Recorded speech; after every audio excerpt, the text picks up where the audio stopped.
Oh, so you like Nigerian foods? I do too.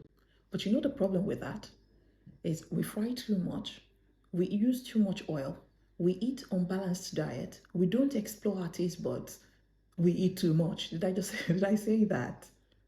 Call to fame is better than call to glory. Before I get into this video, let me start by saying that one, I'm a Nigerian, two, I'm not a nutritionist, and three, I am not trying to deter you from eating Nigerian foods.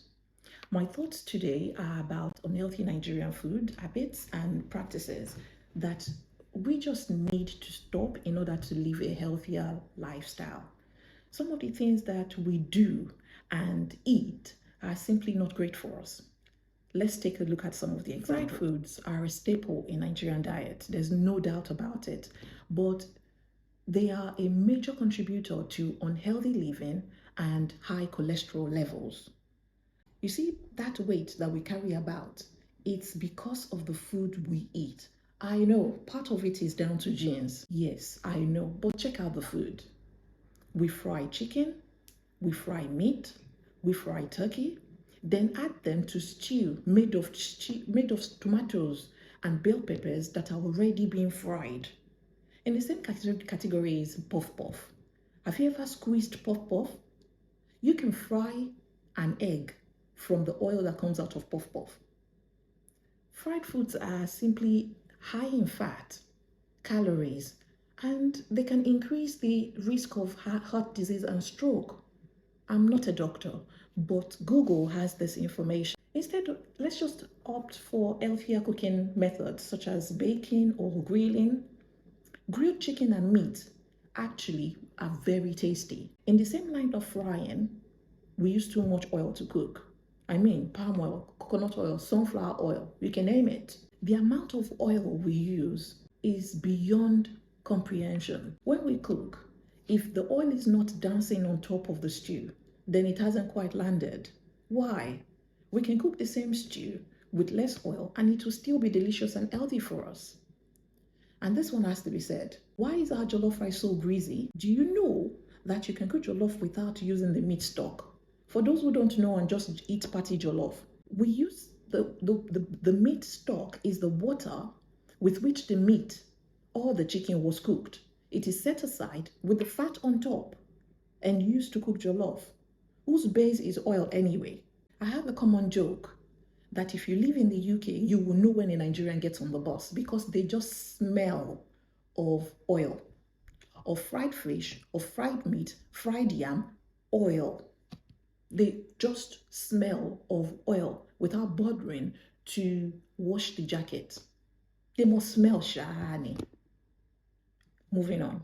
The average Nigerian diet is high in salt. So you know the amount of salt in Maggi? I don't think many people are aware, but I'm guilty too. It's just that to reduce the salt intake, can we try using other things instead of Maggi? What can we use? We can use herbs and spices to flavor our food.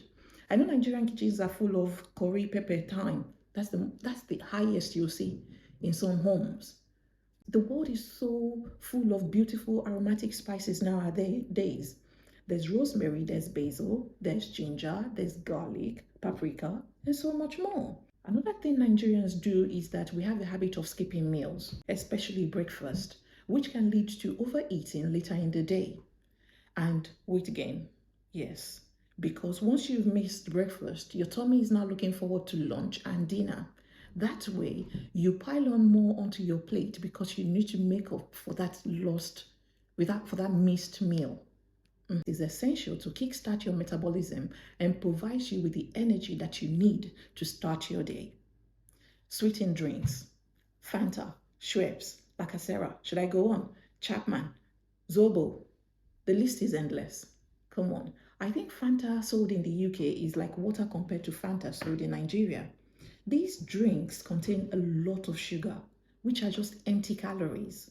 They can lead to weight gain, high blood sugar levels, and increased risk of type 2 diabetes. No, I'm not a doctor. I found it on Google. Let's try and drink more water or even unsweetened drinks. Herbal teas are there. We can take them. Some of us have never even tasted green tea.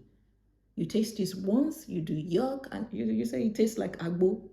It in your body. What is worse is not just the weight that Nigerians carry about, thinking that it's a sign of good living or that it projects the big man, big pocket. It's the illnesses, the unseen diseases that sadly often leads to sudden deaths. The sign of good living means exactly that: good quality life.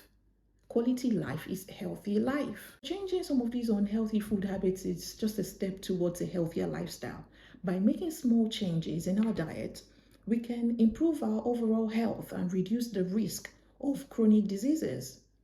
Don't be in a hurry to be called to glory, please.